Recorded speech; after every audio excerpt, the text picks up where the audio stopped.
ได้พบเจ้าครั้งเดียวก็มีอาการสั่นไหวเหตุให้หัวใจของไผคนนี้ต้องสั่นเวลาที่เจ้าเข้ามาใกล้หัวใจก็ไหวหวั่นก็เก็บไปนอนฝัน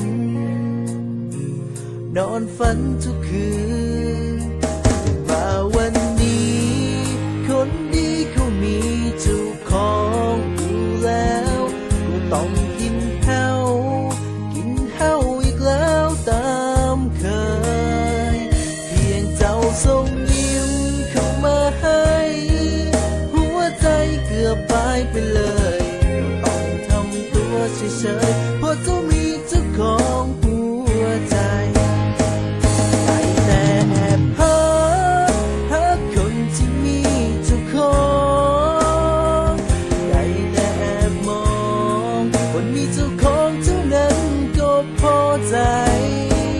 ก็เก็บเจ้าไว้ในหัวใจในใจเรื่อยมาตลอดเวลาที่คอยได้แต่แอ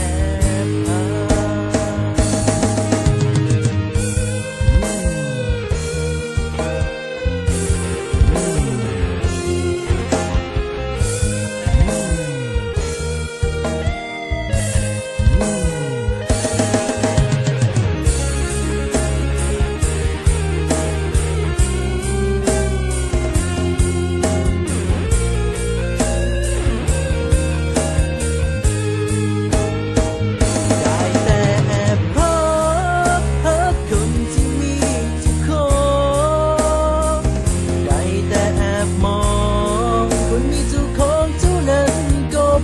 ใจก็เก็บเจ้าไว้ในหัวใจในใจเรื่อยมาตลอดเวลาที่คอยได้แต่แอบหาก็เก็บเจ้าไว้ในหัวใจในใจเรื่อยมาและทุกเวลาที่คอยได้แต่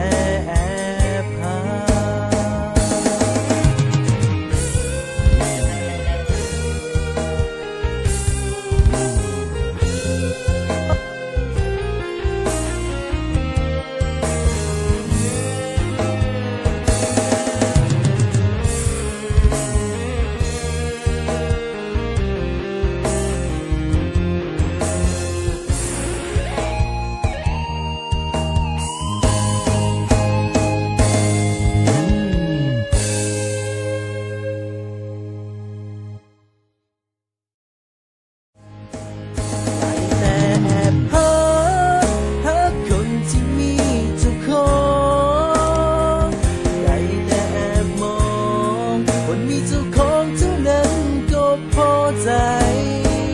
ก็เก็บเจ้าไว้ในหัวใจในใจเรื่อยมาตลอดเวลาที่คอยได้แต่แอบหา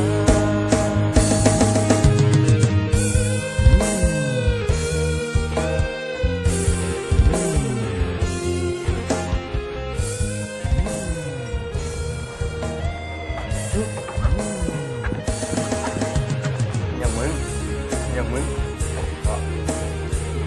ค่ะไม่อย่างผมเจ็บแม่ อันนี้มันจะแบบ